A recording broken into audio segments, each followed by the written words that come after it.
Truck Talk Media. C10 Talk, episode 305. 6'3" and tons of fun. Dorm room mechanic. We've got Bucky. He decided to build an LS motor in his college dorm room. Let's see how that went over. I've had some people at various shows and stuff, if they recognize me, come and say, hey, how did you even fit in there? Like, I didn't think you were that tall.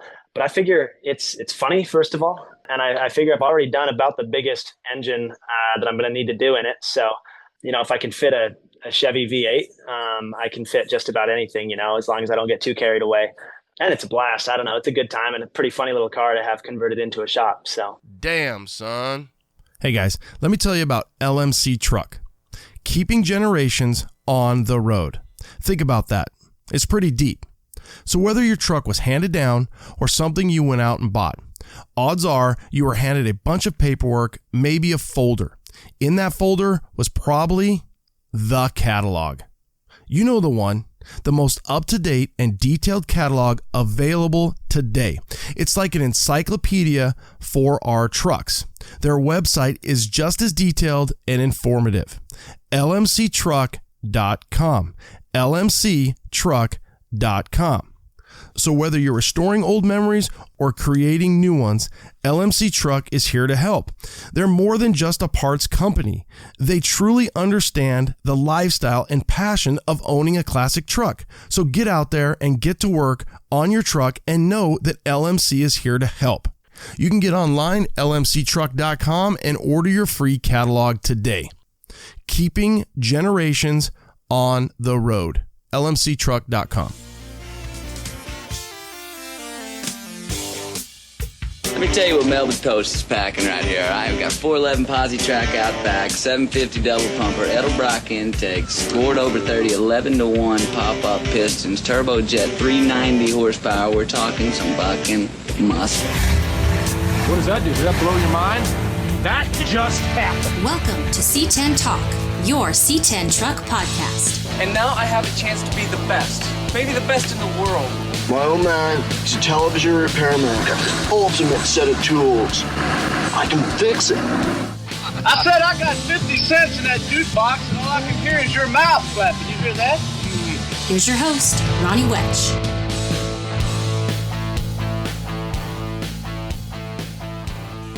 What is up? What is up, C10 Nation?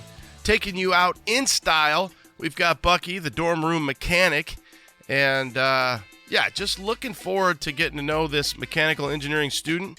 He's up at the University of Idaho, and he's got a great story, a great journey, and he's really taken hold of social media, at least from my feed. I get to see everything that he's doing and thought you guys would like his story and getting to know what his thought process is and was on this adventure. So we've got Bucky, the dorm room mechanic. Actually, kind of went from the dorm room to the car. I'll just leave it at that, and you guys can listen up if you don't follow his page. I highly recommend you do follow his page because it's entertaining, and he does a great job. I dig his style, and the journey is fun. So 305 coming at you for the rest of the year, and then we'll be back for 2025 with some new hot pod. We've got a few things. January 1st, you've got registration for a few shows. You've got the one, the only, C10's in the Park, Waxahachie, Texas. And that usually sells out pretty quick, like under an hour. 1,100 trucks, bam. Thank you, ma'am. So I don't know the exact Texas time, but January 1st. Also that day is going to be the C10 Red Rock Retreat. That's the Utah show. I just had Chase and Bo on, and we were talking all things about their inaugural show that's going to be in Moab, Utah. So that's going to be in May, but you can register January 1st. All right? All right, that's all I got for you. I want to say thanks to everybody who bought stickers, hats, shirts, tees, banners, everything during our Christmas sale. Hopefully you guys just have a great Christmas Eve, great Christmas Day, friends, family, food, all that good stuff. Obviously football. We've got a lot going on, and this will take you out, and we'll be back for 2025. All right, guys? Thanks again for all the support. Thanks again for tuning in. Bucky, love your style, and look forward to kind of watching you progress throughout the years and just seeing where your journey takes you. You're going to be a success no matter what you do. All right, happy Hanukkah, Merry Christmas, Happy New Year's. Bring on 2025. Late. All right, what up, C10 Nation? Stoked about this one. Been working on getting Bucky on for a while, and he's home for break. So we've got the dorm room mechanic. And if you haven't been on social media, or I would think that at some point you've crossed paths with something that Bucky has posted. You've done an amazing job, Bucky. Welcome to C10 Talk, brother. Thank you for having me. It's a good time. Happy to be here. Okay. So, I mean, obviously you're one of your first posts, you're like, hey, this is me. I've got my LS motor in my dorm. And that's where I think I pick up from what you're doing. Let's go back. And I mean, you grew up in Washington. You're a farm kid. I've seen you do some combine work and lentil beans on one day and weed on one day, and you're chewing gum. And so give us a little breakdown of who Bucky is. Yeah. So born and raised just outside of Spokane, Washington, or in Spokane, Washington, but I do farm about 40 miles south, wheat and lentils. You pretty much nailed it there. And been working on the farm for a couple of years now. And it's something my dad used to do, and that's where he grew up. And so it's fun to keep that going.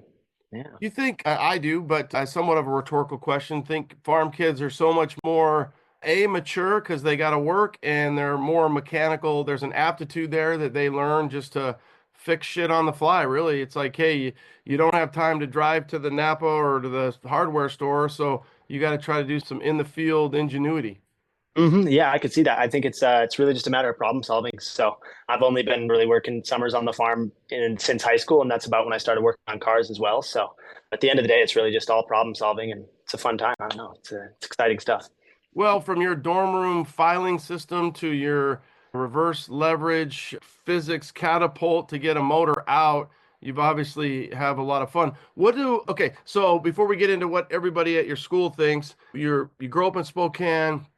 You're a Vandel, so is that Idaho? That's just considered Idaho, not Idaho State? Yeah, University of Idaho. So yeah, okay. Just plain old Idaho. And you guys are is it in Coeur d'Alene or where's it at? Moscow, about an hour and a half south of Coeur d'Alene, Moscow, Idaho. So, okay. Right near Washington State University as well. How long have you been there? 3.5 years now. So I'm almost finishing up. I'm just on senior year now. So. And what are you studying? Mechanical engineering. Of course. Almost done with it. So yeah. Okay, mechanical engineering. And at some point, you've been there for 3.5 years. The beginning of your senior year, you decide, hey, I'm going to build an LS in my room. And did you have the motor? Did you already know what you were going to put it into? Walk us through that journey. Yep. Yeah. So I've got a 75 Chevy K20 square body. It's not part of the C10 group, but no, it's square a C20. Body regardless. It really is. It exactly. Really is. Yep. So and it's definitely red, not orange, and we'll get into that. Yep. So I had that truck. It's got an old small block 350, or it had an old small block 350, I should say, but it leaked like a sieve and underpowered and guzzles gas. And so I figured I want to learn how to build an engine, and I went on Facebook Marketplace, and for $600 or so, somewhere in there, I got a 5.3 Vortec, just an iron block LS, and figured I'd just toss myself into the fire and learn how to rebuild it. So I brought that in, last fall, and just because I needed a motor, and then started making videos on it a couple months after I got the motor, I guess. Didn't really think of the whole video thing until a couple months in, but yeah, so that's the roots. To think that you said, hey, I'm going to be away at college fall semester. I don't want to deal with this at home. I want to get it done. Did you think, by putting some of the pieces of the puzzle together, I think you were probably like a dorm, you were living something there, and then that they might have frowned on you. Well, how did that go down? I know you've talked a little bit about on your channel, said, hey, you might end up going to some meetings that don't go so well. How did that, what transpired? Yeah, so I was an RA in the dorms, basically like the one that oversees the floor, the housing employee. And my bosses were fine with the engine at first before I did the whole social media thing. And then one of my first couple of videos that went relatively viral, I said I was going to start it, which I would have, but they didn't like that too much, especially coming from one of their employees, because it would be a noise complaint and breaking their rules. And so, yeah, they got a little upset at that point, once I started joking about starting it in the dorm. So that was where they drew the line and told me that you even said this might be the world's biggest noise complaint. Yeah, at least in Idaho Vandels history. Yeah, and I think that video got 9 or 10 million views, and so that was obviously seen by some members of housing, and it's a good time. But did you? Are you blown away by the algorithm? Are you blown away at some points you even say like, hey, the 2 or 3 of you that might be watching this, I can't wait to hear from you. And then before you know it, there's millions and millions of people watching and tuning Yep. in to see what Bucky's doing next in his dorm room. Yeah, no, it's absolutely nuts. I really didn't start the social media part to seek views. I was just doing it for myself, vlogging my motor build, right? I was just working really slow on it, working on it once every 2 weeks or whatever, and just not making progress. And so I figured, hey, if I film this and post it to Instagram, I don't care if nobody sees it, but like I'll have a record of it. And then all of a sudden, a bunch of people are following along, and I'm excited to go along for the ride. It's a good time. But Did you ever yeah. think like, okay, they're telling me that I can't do this in here anymore? Did you ask? Obviously, I like your style. Hey, I'd rather ask for forgiveness than beg for hmm permission, or beg for forgiveness than ask for permission. Mm. Did you at that point say, hey, I'm not going to start it. I'll sign a waiver. I still would like to build it in my dorm room. And did they say no, or what transpired? Yeah, that didn't come up. They pretty much just said, "Okay, we'll talk about it and get back to you." And when they got back to me, they said, "Hey, could you get the motor out this weekend?" And so I didn't have a huge chance to think about other options like that. I think just continuing to make videos would have probably given it away that I was still building it in there. So it's tough to sneak around. And then yeah, just I didn't really consider asking them if I could just promise not to start it. They were also concerned I was damaging the room with some of the stuff. I used a car jack underneath my shelves to press some roller bearings out. So they were concerned I was damaging the shelving. I wasn't. They came and checked. They came and did a little surprise search to make sure there was no flammables or anything. So yeah, it was. They were concerned about a few things just involved in the motor building process, oil and all that, but they didn't want in there. So they just said, let's get it out. And Well, not and for worry the about it. audience, his hydraulic, not hydraulic car jack press, it worked great against It the did. Yeah. themselves. So Yep. yeah, the dorm room ingenuity is unbelievable. How about, okay, so they're like, hey, you need to get it out. How about like talking to one of your instructors, like you're in the mechanical engineering program. Did you think, hey, Mr. Todd, can I have a space in the back room of this area to work on this motor? Or do you just like, you know what? Because again, let's just jump into it. Where do you take the motor next? And then even the I guess the job that you took to get it from the room at that point out to your next. Again, I talked to my son and he goes, "Oh, you mean the kid that had to move his motor out of the dorm room and into?" So you go from there. You decide to put it. What became your workshop next? Yeah, so I got a 1983 Honda Accord on Facebook Marketplace for $200 with a blown head gasket, but it ran not terribly. So I had that car lying around down at college, parked behind one of my buddy's house, and I couldn't find a convenient spot on campus that would let me build it and have access to whenever I needed to get to it. And so I figured there's nothing stopping me. I took some measurements real quick, figured on the size of a fully built motor, and then I measured the interior of that car and decided that it could fit, or at least I was pretty sure it could fit, and it ended up fitting by about a quarter inch. So that was pretty lucky. But yeah, so and when they told me to get the motor out of my room, they pretty much said like, "Hey, can you get it out this weekend?" So the timeline was a little bit, and so I figured I could spend a day mathing it out and welding an engine stand into the car, or I could spend a day searching for some more convenient place to put it. And so I borrowed a buddy's welder and welded an engine stand in. So Yeah. that 83 Accord, now that the motor is out, did you, I don't remember seeing on your channel, did you take that quasi stand out, or is it still in there? Or So I took that stand out, but I have a stand to put in a little bit more professional. So that first stand was functional for sure, but rough. I mean, it was a quick job and not a super professional solution. So I have a better option that I'm working on, but it's not in yet. So now will that now become where, aren't you working on, I know you had your indoor, you made your 10 by 10 for your Honda motor to put in. Is that where that's going to be rebuilt next? yeah, so Inside the Accord? Yep. I'm workshopping it right now. I think I want the Accord. I'm building an engine for the Accord right now, a B series Honda engine. I'm going to build that in my new apartment, or not new apartment, but just the apartment that I moved to from the dorms. And then once that car has a decent engine in it, then I can just use that car as a shop and have a funny little mobile mechanic shop in there. So the goal is to have that Accord running nice and then start building engines in it. So it's going to be mobile. I mean, you could get like a Chevy Astro van. You could get something with a little more room. And I mean, you're a lean guy. I don't know how tall you are, but obviously when you think about building or turning the Accord into the workshop, the mobile workshop, it doesn't seem like there's a lot of room for you. I mean, there's been posts and pictures and feeds where you're like crumpled up in there. It's dark. I don't know if you even, I'm trying to think, headlamp, and you're working on the motor. It doesn't seem, you seem like a pretzel in there. Yeah, a little bit. So yeah, I'm about 6'3". I've had some people at various shows and stuff, if they recognize me, come and say, hey, how did you even fit in there? Like, I didn't think you were that tall. But I figure it's funny, first of all. And I figure I've already done about the biggest engine that I'm going to need to do in it. So, if I can fit a Chevy V8, I can fit just about anything as long as I don't get too carried away.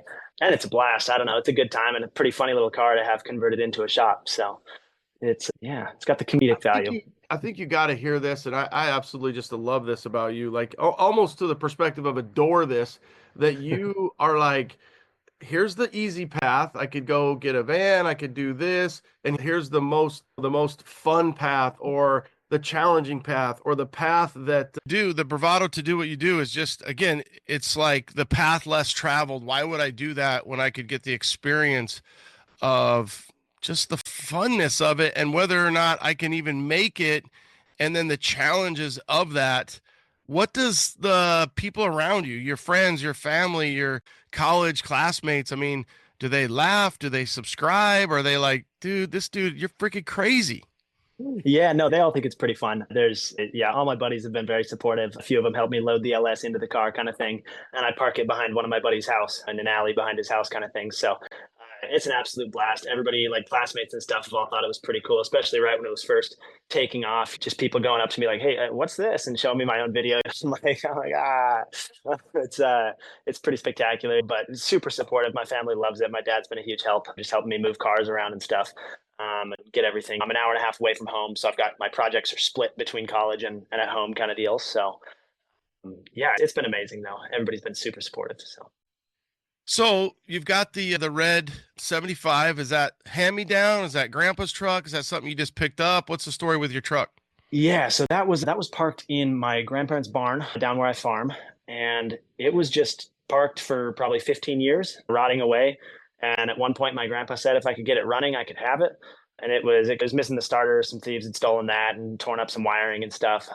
So I was in high school. I just started watching videos and learning how to get that running just because I thought it was a cool truck. And then it's just been a snowball where it's a never-ending project now, just a good money pit. So yeah, it's come a long ways from when it started. It was totally rusted out, totally clapped. But it's come a long ways and it's looking a little better now. So yeah, well, especially with the dorm room LS, that one of a kind rare Chevy grill. Did you make that?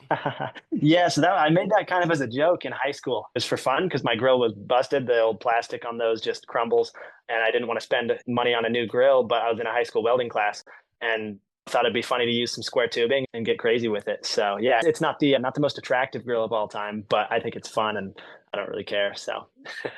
Well, I'm not sure if you ever watched Roadkill, but you're like the younger version of this Roadkill where there's a easy way to do things and there's the Bucky way to do things. And what you're doing is like, hey, I'm just having so much fun doing this that I'm constantly looking for the next challenge, whether it's a cool one-off high school grill to putting an LS in my dorm to my car. What's next? I mean, you've got your truck. It seems like you've made a lot of connections. You were obviously at SEMA this year. You got to be on cloud 9 right now. Yeah, no, it's absolutely spectacular. The last year has been just an absolute fever dream. There's next up is a Honda build, just because I don't know anything about little Japanese engines. I feel like I dabbled in the LS world. I like that world. I want to go back to it, but I also want to learn about these weird engines and see what's happening in the tuner world. Just to learn. It's really all just a learning experience. I'm just trying to learn as much as I can and then start some cool projects eventually. So. What's the future? So you've got a degree in mechanical engineering. You're obviously close. I've seen some days where you're like, yeah, I bombed that test. It didn't go the way I wanted to. I probably should have studied a little bit more than work on my motor. What would be your dream job, or what are you thinking for next year? Are you going to go to grad school? Are you going to keep wrenching? You're going to just build your social media? What are you thinking? Yeah, no, that is a great question. I've been working on figuring that out this year. As a senior, I'm hoping to graduate this spring if all things go as planned. And then, yeah, it's tough. That's a problem I've been working on figuring out in the spring here because the wrenching's fun. I want to do what I love, but I also love engineering. It's tough. I went to school for a reason. So it's one of those that I could see getting an engineering job, but I definitely want to keep the wrenching going on the side. It's just a blast. So, yeah. And I almost would, advise you that you're only young once. You're always going to be able to get an engineering job. They're not going to go anywhere. I mean, I could see where you're like, hey, then the right thing to do is go get an engineering job, 40, 50 hours a week, and then wrench and have fun. But your channel and not just your channel and not just you, like what you do. I hope you understand this is it's at least 51% you. It's not just the topics, the LS, the Japanese motor, whatever you're choosing to do. You have a vision, and then there's some comedy there that you bring to it, whether you even mean to. I think you're smart enough to you find that balance. But some of the quotes, I even wrote down a couple quotes. I think you fired a couple GM engineers. I think you fired some people who have made plastic.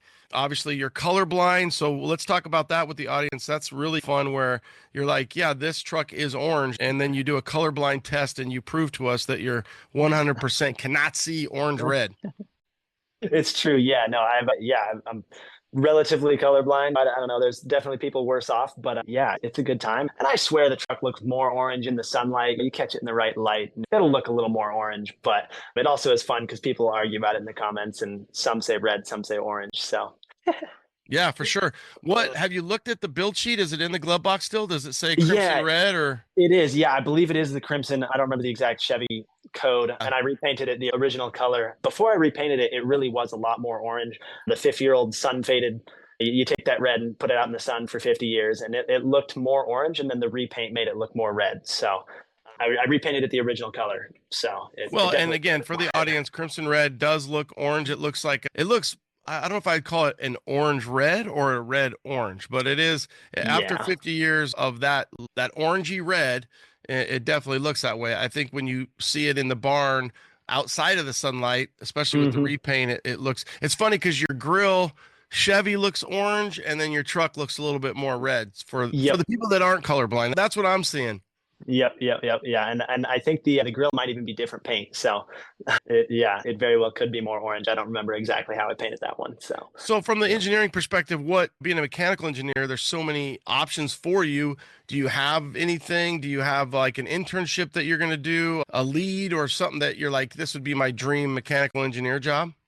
Yeah, I've talked to a few companies. There's a Blueprint Engines in Nebraska that does some pretty cool engine work, some really cool opportunities there. It's just a matter of figuring out what I want to do next summer, and that's tough up in the air. So we'll have see you done it? Goes, I know you went out there and you did a video, and did you do an internship or did you just go visit?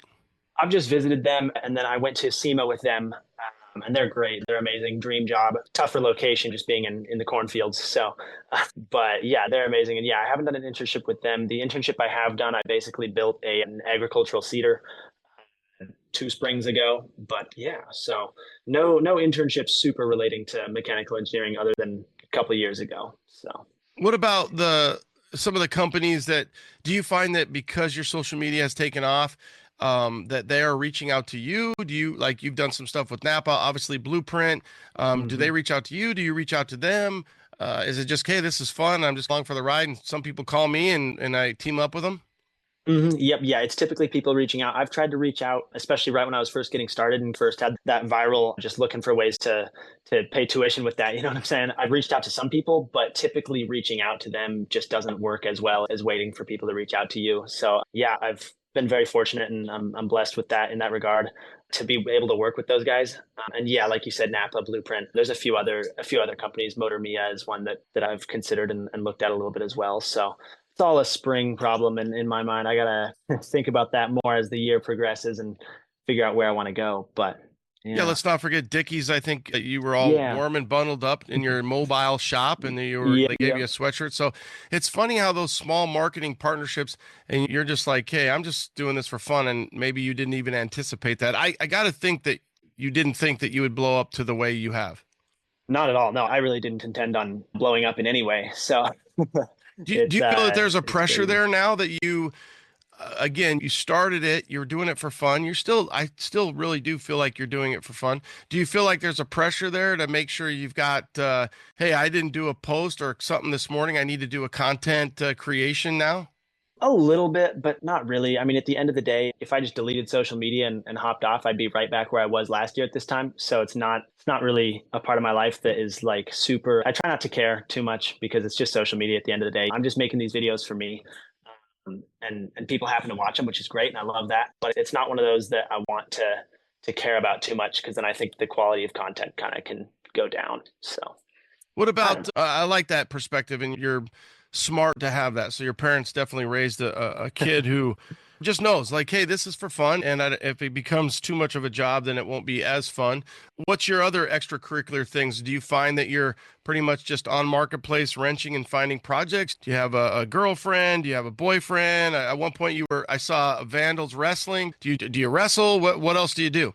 Yeah, I wrestle and mountain bike mostly. Yeah, so it's a good time. Fills my time for sure. And I've been doing a lot more wrenching recently, especially in the last year. The videos and stuff, making videos takes up a little bit more time. But yeah, mostly wrestling is probably the other biggest thing that I do in my downtime. So, Do they have a club there? Are you part of the team, or how does that work? yeah, so we've got a club team. Our school doesn't actually have a D1 team, so students basically lead the club, and then we get fundraised and all that, and go out to tournaments and compete with some bigger guys, D2 and JUCO type schools, but not an official school affiliated team, just because our school doesn't fund one. So yeah, but in high school you probably wrestled as well. Yep, yeah, all 4 years. I'm in middle school and stuff too, so pretty much my whole life. There's a very famous movie that was filmed up there about wrestling. See if you know it. Oh yeah. Oh shoot. I don't think it was Stockton, but it was definitely right. Washington. Yeah, no, I've watched it, but now I don't know the name. I'll give you a hint. It starts with a V. So you bought a C10, and it either had AC at one time or it wasn't even an option. Well, Vintage Air has the solution for you. Their sure-fit kits are designed to place the evaporator and hoses behind the dash for a factory clean look. The Vintage Air SureFit kits are the best value and the most completely engineered air conditioning system you can install in your C10. Damn, son, the choice is obvious. VintageAir.com. So you're thinking about converting your truck from a long bed to a short bed. Here's what you need. Brothers Trucks long bed to short bed conversion bracket. Includes laser-etched steel templates with all the holes clearly marked and steel inner C-channel braces. It also includes front-to-rear brake lines, shorter parking brake cables, hardware, and all the detailed instructions telling you what to do. You can also jump on Brothers' YouTube channel for a detailed, step-by-step video to make the process easier. Brothers Trucks has an easy solution for you, and they even offer bedside parts as well. BrothersTrucks.com. Classic Performance Products, CPP back. Joe, let's talk X10 spindles. Go. One of our most popular parts through the years has been our 2.5-inch drop modular spindles. Really popular part. Well, we've taken that to the next step. We've emulated late model Corvette, Silverado, Chevy technology into our new X10 drop spindles. They use a steel hub, sealed bearing hub, really strong piece. It's oversized bearings. Definitely great for a guy using big brakes, big wheels, which I'm sure all your guys are. You need a new spindle anyways. You're going to lower your truck. You're running a bigger wheel, a bigger brake. CPP's got it for you with their new X10 spindle. Joe, as always, thank you. CPP, classicperform.com. It's classicperform.com. Sniper 2. Are you ready to switch out that old carb for a modern EFI system? Well, Holley has a solution for you. The all-new Sniper 2. This new system was redesigned from the ground up. Available in tumbled polished or black powder coat, and there's 3 available tuning interfaces. A classic 3.5 handheld, a 5-inch mountable, which includes a GPS speedo or a Bluetooth module so you can use your smartphone. Another big bonus is the Sniper 2 has a built-in transmission control module. So if you're looking to upgrade to a 4-speed overdrive, 4L60, 4L80, you now can with ease. Holley.com to get started today, Holley.com. Marquet has been in business for over 40 years. It all started in the original owner's garage. From humble beginnings of a couple parts in a garage to a 2-building manufacturing facility making over 6,000 parts, Marquet has grown to be one of the country's premier truck parts manufacturers. They have made their original parts from the original trucks. All parts are manufactured in-house in Oklahoma City, USA. They offer quality parts built by Americans for old American-made trucks. So when you're looking for body moldings, bed strips, bedwood, and so much more, think Marquet. That's mar-k.com. Yeah, no, and I've watched it, but now I don't know the name. I'll give you a hint. It starts with a V. And there's a very famous character named Shoot. Yeah, no, I think we watched it with my high school wrestling team about 7 years ago. Vision Quest. Yes, yep, you're Yes. correct. You Yeah. are on a vision quest right now with motor building. And so how long were you out at Blueprint? Were you out there for a day, 2 days? I went down there this last summer for a couple days, 3 days, I want to say. A few days down there. I don't remember the exact timeline. And then I went to SEMA pretty much all week with them. They flew me out and I just hung around their booth and then wandered SEMA a little bit, did some posts for them. And yeah, I mean they've got some cool stuff. So I'm hoping to use one of their motors eventually. But Now, do you think that would be something, or have they talked to you and you may not have, or you may not even be able to talk about it, but is that something where you're like, hey, I'd like to continue being a marketing ambassador for you guys and for Blueprint and what you were able to do? And then your SEMA coverage and then your continuum of that coverage has been really good for both Blueprint and you as well. yeah, yep. And it's one of those that the marketing aspect of things is great. And there's no problem with that. The engineering aspect is also cool and a little bit more stable. But yeah, with Blueprint, I would love to keep working with them on both fronts, even because I genuinely enjoy their products, right? Like it's cool. They've got cool stuff. So it's one of those I'm not gonna advertise for stuff that I don't genuinely like because that just doesn't seem right. But with them, I'd love to continue hanging out with them and see where it goes. I'm just along for the ride. So Cool. it's a good time. Did you meet Norris when you were out there?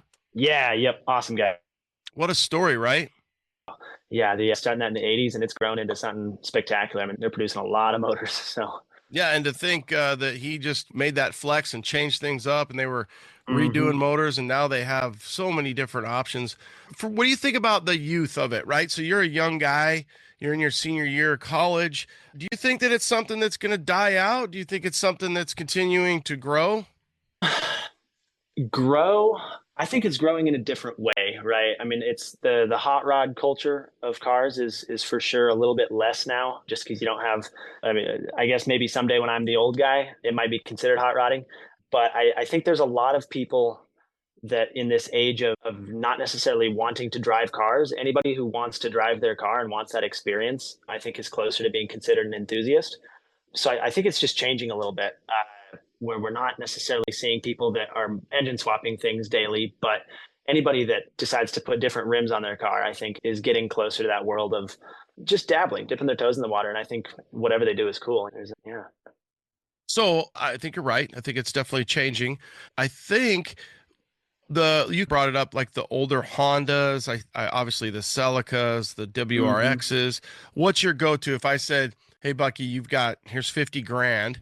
I want you to go buy, I almost should limit that because you're going to buy 10 projects instead of just one. So let's just start with 10 grand. What car or truck, give us a breakdown of some of the cars or trucks that you would love to have and build, and then what you would do with it, because I think it's cool to have not only the young version of what, like you've got your truck, you've got a couple old Hondas. I don't know what year that Honda is that you've cut in half that's rolling around, front wheel drive, obviously that thing's kind of fun. So if I gave you, you've got 10 grand in your pocket, you can come to me for more, sell me on what you're wanting to buy and build, and let's talk about a plan, a Bucky build. For sure. I've actually already got the body for what you're talking about. So I bought a 1940 Chevy Coupe from a neighbor last summer for $250, and it's in rough shape for sure, but that's my dream, like 10-year plan build. That I could dump some money into that. I'd love to put a big V8 in that, and then a gasser build, or I'm really not sure yet. It'd be fun to make a drift car out of it. Wow. Okay. Just something funny, something I don't want to be the normal, like put a dual carb Chevy 350, and I don't know. I want to make it exciting and fun. So was that on your radar, or was it just because the two worlds collided because one of your neighbors had it? A little bit. It's near my grandpa's house, and it's a guy that had come over and helped me with some of the body work on my pickup before, and he's just getting older, and it's a car he bought in high school. It was his high school, his first car kind of thing. It's been parked behind his barn for 50 years now, and eventually he's just realized he's not going to get to it, and so he figured he'd sell it for what he bought it for, and he thought of me just because he'd been over and helped me with my truck a little bit, and so yeah. Is that something where when you start that build, you will include him, hopefully? depending on. Yeah, no, I'm sure he's still around. So yeah, he'll definitely have some. So he'll be watching for sure. So, Okay. yeah. What does he think about this? Does he have a conceptual idea of what the hell's going on? Some of these guys, when you're like, they don't really understand the TikTok and social media, and all of a sudden you have a worldly following now. At this point, you're big enough that you have. I mean, you're blown up. Yeah. So yeah, my grandpa especially, he's been super instrumental in me learning about cars in general. I started working on my pickup in his barn kind of thing, and so he does. They follow me and stuff, and then figured out Instagram a little bit since this, just because they watch my videos and they're really excited about some of the tools and stuff that I get from companies doing little marketing deals. And he's always jealous of I come up with a socket set or something. I'm like, I'm gonna make a video with this, and it's wild because he's blown away by how much this is blown up. But I think especially my grandpa enjoys it just because he enjoys cars, and that's been his thing for a while. And he's got a decent barn that I work out of, and it's a blast though. I don't know. He's been super supportive. So good. Okay, so we've got the hot rod out of the way, and let's talk about your truck. Is that something that you'll keep forever? Something that what would you want to do if I said, here's 10 grand for your truck? Oh, that's a great question. I'm almost happy with it, with where it's at. I think once this motor I had the transmission on the floor the other day, so that was a little oopsie there, but that's back in. So I think if it's running and driving how I have it right now, I would dump 10 grand into maybe a little bit of a lift, just like a 2-inch, something small lift, and then just maybe a better paint job. I don't know. I did this paint job myself with a Harbor Freight paint gun, and it looks decent. It's good from 30 yards away, but it's one of those that I would love to redo, even if I did it myself again, just to try again. So that, and now that I think about it, I remember I thought it was a C20, but I think it is a K20 because it is, yeah. I remember you pulling the 4-speed. So yeah, okay. So you've got a 4x4 there, and if you did a 2.5 and put some 33s on it or something, that'd be pretty bitching. Yep. Yeah. So I think it looks good already. I like it, but it would be nice to have a little bit of height, just make it a little more aggressive. So cool. Yeah. That'd be fun. Give it a little stance and go through it. Do you know the gearing of that truck? Super low. It's got an SM465 transmission. So just an absolute tractor. I don't remember off the top of my head. I had all this in my brain last summer because I rebuilt the transmission and stuff, but I couldn't tell you off the top of my head. But yeah, it is really low. I would love to get a modern transmission for it eventually, but it's working with what I have. So it's a good time. So, okay. So you've got your truck, we 2.5-inch lift, maybe a 435s running down the strip, windows down, life's good, pulling the hot rod behind it. And okay, now you've got, I guess, another 15 grand to what's the next 1 to 2 cars? You buying 1 car, 2 cars, a truck? What are you buying? I'd say that the Accord I have, the shop is a loose term, but Accord? Yep. I've been slowly accumulating the cars that I would put into my dream garage, but they all do need those 15 grand allotments, which is brutal, and 15 years, but that's okay. Yeah, I would probably build that one, just make it clean and nice. I'm not a huge Honda guy personally, but I do think they're a lot of fun. I think there's something to be said about a 2,000-pound car with 200 horsepower being just as much fun as a 4,000-pound car with 400 horsepower. So it's like they're a lot of fun to drive, and I just want to see if I can build one that looks good, sounds good, and drives good. So, what about the interior on that car? I mean, those interiors, you got to think, okay, 83, so we're coming up on 40 plus years of sun, and obviously I don't know if it's up there. And for us down in Arizona, the metal's dry, but the interiors get pretty roached. Is it hard to find that early 80s Accord interior? And can you get it aftermarket? Do you have to find used? I haven't looked into the interior. The interior on that car is decently clean. The carpet's a little rough, but that's okay. Well, it's a mobile shop. It is. Yeah, it's brutal. It's hard to not spill oil. It had an engine stand welded into it. Yep. Yeah. I've definitely done a little damage to the interior, but the parts for that car in general are just horrendous to find. The 2nd-gen Accords, I didn't really know this when I bought it, and I probably still would have bought it anyways though. But those 2nd-gen Accords are just not very common. The 3rd-gen kind of late 80s is super common. But before that, they really were not a huge thing in America. So it's the challenge to find anything for that car, but it's also fun to make stuff just custom. So I'm not opposed to that. Just take. What about an LS? Would you put an LS in it? That'd be cool. That'd be pretty cool. I think if I was going to do that, I'd really have to go all out. That's a big project, but that would be pretty neat. I've considered that. It'd be pretty crazy. I'm willing to do anything with that car because I got it for $200 and I have no attachment to it whatsoever. So Well, I think I've seen you do some stuff with Holly, but you definitely need to get the Holly LS Fest. I mean, I always say it's one of the funnest shows. It's the stuff you wanted to do in high school that you weren't allowed to, and they're allowing you to do that. So if you put an LS in that little Accord or whatever you did, every time I tell my son to build a car like that and put an LS in it, he just says he wants to do a rotary and everything. And I don't know if that's the same reason, if it's just because that it's too easy to be the norm with the LS. And that's true. Yeah. So, I think like a Toyota, like a 2J would be a pretty crazy engine to put into that just because it's unique. It's not, nobody does it. So what was I can't remember if it was Thanksgiving, but you did a little turbo and you nailed that. Oh, yeah. What's that turbo going in? Yeah, that's going to go on the Honda engine that I'm about to start rebuilding. I just carted it to my apartment yesterday or the day before. And so, yeah, that's going to go on that little 4-cylinder. I have no idea anything about these Honda engines. I barely understand LSs. So you get overhead cams involved and it's just confusing. But that's what the next couple months is for. I'm going to learn all that and dive into it. But I'm hoping to make about 300 horsepower out of this little 2-liter Honda engine. So, and you took that out of a newer car to put it into the 83. Yes. Yep. So that's that half car you saw. That's a 93 Integra that I got on Facebook Marketplace. It was already super beat up and abused, a pretty sad car, but it had a good engine with a good 5-speed manual transmission. And that's what I was after. So I got that on Marketplace, and I'm going to see if I can take the whole front suspension, engine, transmission, and plunk it onto the front of that Accord. So we'll see how it goes. But yeah, so you've already junked that. I did see where you went and you were like exhausted from carting that motor around. Yep. Yeah. So the alley that I removed the motor in behind my buddy's house is about a mile away from my apartment, but my little backyard engine hoist wasn't tall enough to get it into the truck bed, let alone unload it at the apartment.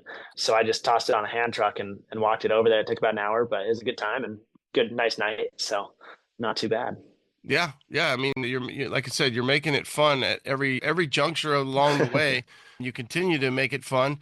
What would you say again if I said, hey, it's the kids? Like, do you find younger kids or classmates that are drawn in and want to grow with you along the way? Or are they, here's the deal, is most kids are playing video games and they're not really you've turned your motor extravaganza learning into a video game in a really cool way, saying, hey, I can learn everything on social media or on YouTube or whatever, or reaching out to different folks.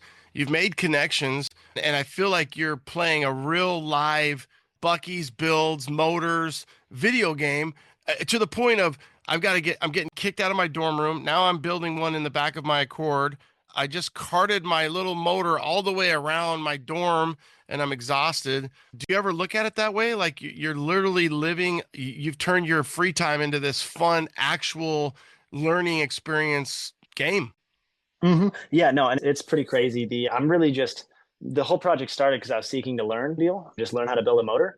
And it's a lot of fun to be able to look back now, especially just over the last year, and look at how much I've learned about stuff that I had no idea about. And I think as for classmates and stuff, I've got a couple buddies that are into cars, but most of my classmates are not really mechanically inclined in the automotive sense, at least. So it's fun. And yeah, I would say it's a video game. I hadn't really thought about it that way, but I'm just doing whatever I want to make a good story and have a good time. So do they ask to learn, or do they even show, or do they like, nah, you're just going to go do what you're going to do. We're going to go drink beer and hang out and let us know when you're done making your social media posts? Or do you find that people are a little interested that you might be acquainted with, or no?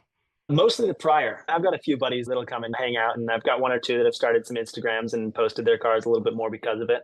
But I'd say for the most part, the average college student is more of a like, let this crazy guy go build his motor in his car real quick and we'll be inside. But that's okay with me. I'm fine with that. It's just, I'm just having fun, and that's my way of having fun. So, well, sometimes too, it's less pressure because you're just taking care of yourself and you don't have to worry about Tom, Dick, and Harry, whether or not they're doing something. And I see that sometimes where people will collab together, and I think, well, that's fun, but that's sometimes more work, where you think, hey, maybe, yeah, you're like, well, I just got to worry about myself. I don't want to worry about everybody else. So it becomes more challenging.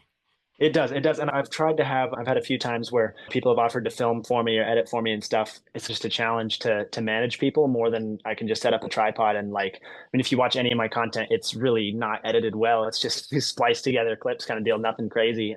And so it's one of those that it's easier in a lot of ways to just set up a tripod and talk to myself in a car than it is to have other people help sometimes. So I think the way you're editing is perfect. I think that it shows a rawness that people want and desire. And especially after COVID, we've come to accept that it doesn't need to be some sort of Emmy award winning theatrical performance or editing perspective. I think what you're doing is perfect. It shows the rawness, it shows the fun, and I think people are really liking it. I wonder if you're ever able to pull, and I don't care, and I don't think you care, but I just wonder from a perspective of your demographic, is it a bunch of guys like me or 40, 50 years old watching you? Is it some kids? I got to think because of the algorithm, however you broke that algorithm, you did it, whether it was accidental or not, because your stuff was popping up on my feed all the time. And that's a good thing. I was enjoying it. And that's, my wife's like, how the hell did you even find this guy? And I'm like, no, they found me. I mean, the algorithm is popping up and I'm like, what's this guy doing in this dorm room? Like, are you kidding me? So I wonder, do you get a lot of activity from older guys that reach out, or are people reaching out? Or when you look at the comments, and then the comments alone have got to be hilarious. Yeah, no, the demographics is pretty good. I'm on the absolutely youngest end of my own demographic, which is pretty fun and funny spot to be. I'd say most people that watch me are from 25 to 45. I mean, there's a lot of college students as well, for sure, but a huge chunk of my demographic is just that like late 20s, early 30s range, and all men, just exclusively men. So, and I got to think, are you 22, 23? 21 right now. Yep. All right, Yep. so Almost 21. 22. So, yep. So yeah, you're going to graduate at like 22 years old next spring. Yep. And yeah, you're at that end, but you actually are an old soul, and you've probably been told that. I mean, for you to do what you're doing, and again, I think that goes back to maybe growing up in Spokane and farming and wrestling and hanging out with old guys that build hot rods and your grandpa, and you are an old soul. What's some of the funny comments? Do you ever get frustrated? Do you ever laugh? What's your response to some of the bullshit that people write? Yeah, I've been blown away overall at how wholesome and how nice the comment sections are on all my videos. There's very few hate comments, and I think maybe the one or two times that people have been a little bit negative or just questioning my methods. I mean, that's the biggest thing, is I degrade myself before other people can degrade me, because I know I don't know what I'm doing, and I announce that pretty loudly to the world. I'm like, I'm just here hanging out. I have no idea if this is going to work, but I'm going to try it anyways. And so that takes away a lot of options for people to be negative, which is good. But every once in a while, when there is one, they usually get torn apart by other people in the comment sections, and it's a good time. So really, I'm just overall blown away at the wholesomeness that has come out of it. Everybody is very supportive, and it feels nice. I don't know. It's fun. Did you made a shirt, or somebody made it, dorm room built? Was that like a one-off? I saw you wear that, and I'm thinking he should be selling these. Yeah, yep. So I have sold, I made a couple hundred of them and then sold them. I've got a few left. I might send you one. Yeah, so I've got a backseat built one, and then it's got a logo on the back, a Dorm Room Mechanic logo. And then I've just got a plain old just Dorm Room Mechanic, a little logo with some cross spark plugs. They're just cotton shirts that I figured people can cut up into rags or wear as a shirt, whatever they want, and try to make them pretty cheap, because I don't know, a lot of people sell a t-shirt for $30, and that doesn't, I don't know, it doesn't seem quite right. So I think they're like 20 or 17 or something, just whatever is the minimum profit margin I can still make a little bit of money on. So yeah, and like you said, you got to pay for college, and the end is near if you choose for it to be, which is probably going to be fun, and you're going to have to move some of that stuff back home. Will you stay in Moscow? Would you rather be back in Spokane after you graduate, or what's your vision? Yeah, that's a tough question. I'm figuring that out right now. I'm just trying to figure out where I can find enough space to store. I mean, I've got like 4 cars now, just 4 heaps that none of them are great yet, but trying to find a space that I can work on all of them or have them all nearby in one spot. And so that's a challenge I'm working on right now. This spring, I'm going to figure out.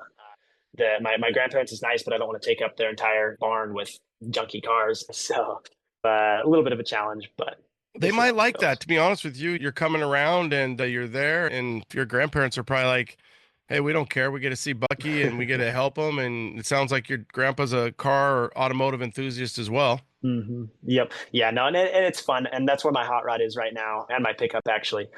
They're both of my grandparents, but I gotta get a base of operations figured out, whether it's in Moscow or in Spokane. I don't care too much which one. I don't really have any huge preference. I just got to find a space, and that's the biggest issue. So one of my favorite quotes that you had, absolutely, I don't know that you made it up or heard it, and somebody told it to you, and I'm going to try to remember it and carry it on. But born to modify, forced to maintain.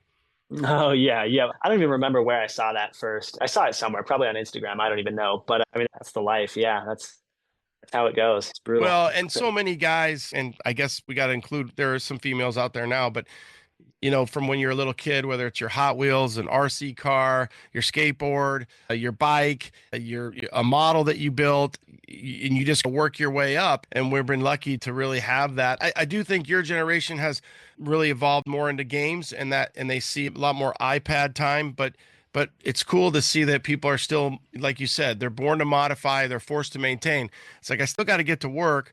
And back in the days, and I think you're lucky because you have somehow gotten multiple vehicles, but you got to look at the perspective of when you're like, I have to work on this weekend. I can't get too far ahead because I should be able to drive to work on Monday or Tuesday or to school.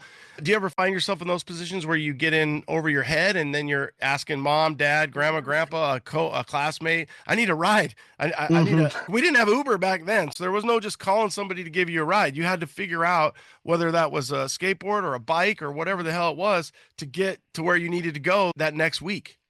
Yep. Yeah, I had my dad actually. He was nice enough to come and help me tow my car back last spring break deal just to help me. I was like, this was supposed to be running by now, but it's not. So I need a ride home kind of deal. And yeah, it's a funny situation to get in where you work on junky cars. Because I mean, most of my cars are self-proclaimed heaps. I have 4 or 5 cars at this point, but they're all Facebook Marketplace, totally not nice cars. Hey guys, are you thinking about swapping out your old motor for a more reliable LSLT-based power plant? Behind each PSI harness, you get over 10 years of experience in the business, online tech support, phone support, and harnesses made in the U.S. That's psiconversion.com. What's up, guys? Who doesn't like to bundle and save? The team at UP Car Parts knows this, and they put together 7 different bundles for you to choose from to save up to 20% off of your lighting. From headlights to taillights to marker lights, UP Car Parts got you covered. upcarparts.com. Save up to 20% today. Need C10 parts? Well, here at Pro, we actually have trucks. We build them, we drive them, and we deal with them every day. It's just part of who we are. We carry the best products for your truck project from the major name brands such as QA1, React, Painless, Dakota, Beltec, Borgeson, Bear, and even more.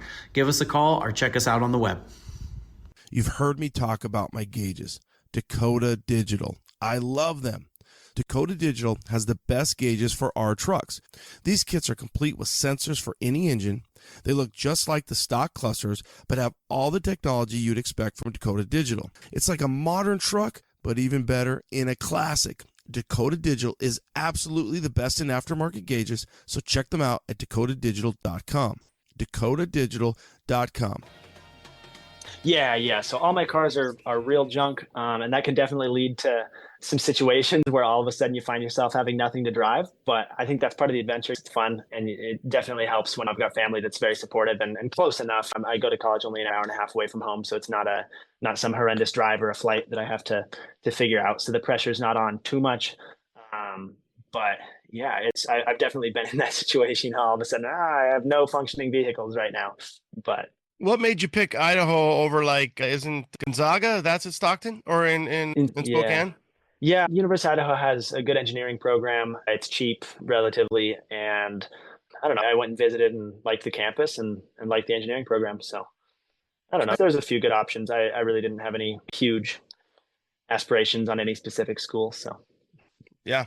So and we've talked a little bit about it, but you'd love to be like maybe at a Blueprint where you're maybe overseeing some of that. When you thought you were going to get into, or when you were going to, enter college, what was your thoughts? You're like, hey, this is where I want to be in 5 to 10 years. This is my dream job. What would you say that was back then?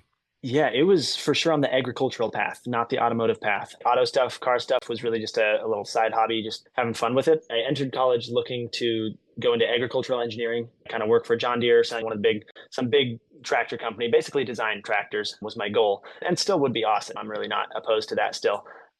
But since the start of college, I've really diverged from tractors down the car path, which I'm also fine with. Both cool, engines, chassis, it's all the same, just bigger.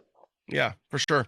What advice would you give? I'll take you out. Anything you want to comment on, but whether you believe it or not, You're a role model for even adult men who are 50 or 60 years old. Maybe they worked, they don't have the ability or the knowledge, but I should rephrase that. They have the ability, they don't have the knowledge. And so some of that confidence is like, hey, just get on YouTube and figure it out. Look at me. I'm in a dorm room and I'm figuring this out as I go. And there's so much knowledge.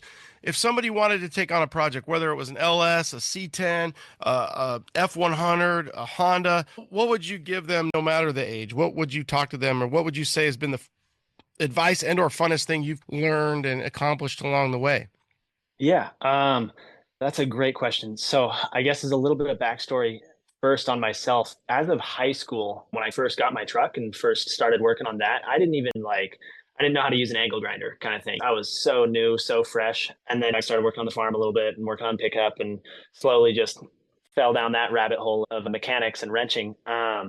But as for advice, I mean, I'm just looking at how far I've come in the last 6 years or 7 years or so, from not knowing how to use tools to doing some kind of cool car projects. I don't know. I would say the biggest thing is just to toss myself in head first. So if somebody wants to do something, if they've got the passion, it's passion, time, and money, I think, is the saying that my grandpa was telling me one time. Just if you have two of those three, you can make something happen. So if you've got the passion for it and you've got the time for it, just dive in head first and go for it. There's nothing stopping you if you can have passion and time, or passion and money, or money and time, any combination of those three things. And I think just diving in head first. I mean, with my LS, I just bought the motor. I'm not knowing how to rebuild it. I just bought it and figured if I have this, if I spent a couple $100 on it, I've got the incentive to actually do it. So throw yourself in the fire if that's something you want to do, and go for it. Yeah, I love it. Throw yourself in the fire, learn as you go, challenge yourself. And especially if you are older, those brain cells, they're starting to slow down a little bit. Let's do it. A question that I just thought of initially with your motor in the dorm room, did you have a roommate or did you have your own room?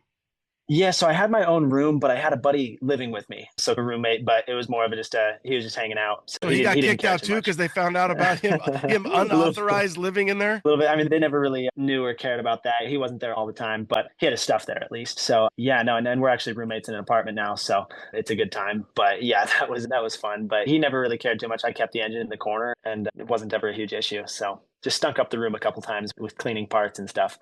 But I think I already know the answer to this question, but if you could have three just really, really beautiful cars, trucks, whatever, would you rather have that, or would you rather have 30 different junkers to play around with?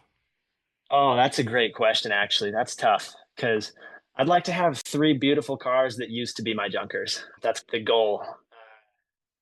So probably 30 junkers.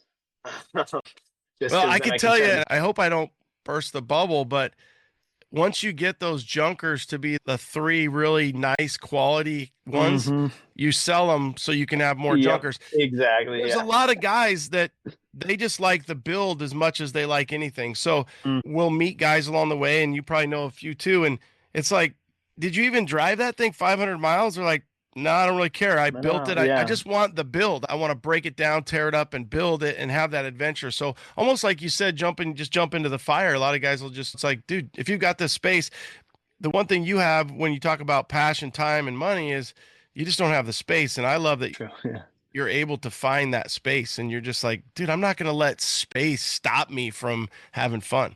Yep. Yeah, no, I just have passion and time, really. That's the biggest thing. I'm a broke college student, so yeah, and you can make space out of anything. So, well, we sure appreciate your story and your time. You're home for Christmas, I take it?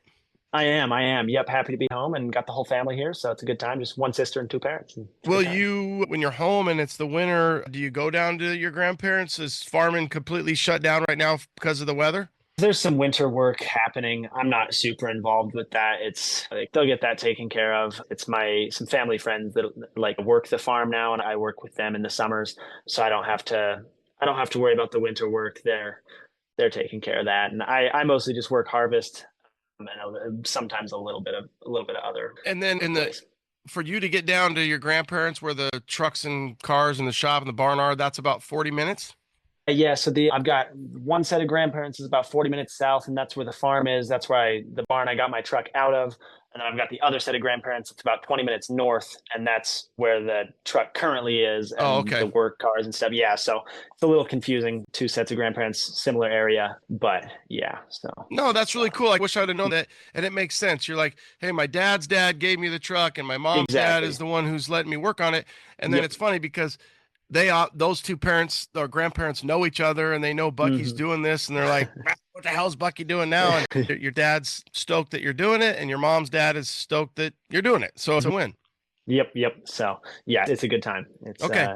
Well, we appreciate you making time. I don't know what'll be next. I mean, you don't even know, and you're going to find out whether that's your mechanical career. Just remember this, that people are always going to need mechanical engineers. You're flying high right now, so have fun with that. You can always get a job and travel the world, see the world. You're young, and it seems like 4 to 5 years is so far away from here, but it's not. It'll be here before you know it. So have fun on this adventure. Enjoy it for what it's worth, and before you know it, you might be mechanical engineering somewhere and 9 to 5 in it, and whether you're married with kids or whatever, you'll see what that adventure is.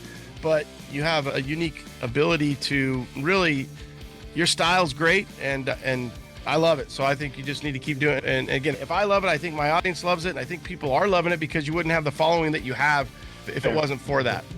Yeah, thank you so much. And yeah, it means a lot, that all the support and stuff. So thank you. Okay. Thanks, Bucky. Merry Christmas to you, your family. And again, appreciate you coming on the pod. Yeah, Merry Christmas, man. Thank you. 305 is in the books. Rad kid, right? Love his story, his bravado, and let's see where his journey takes him. As always, thanks for the support. Thanks for tuning in. Merry Christmas and Happy New Year.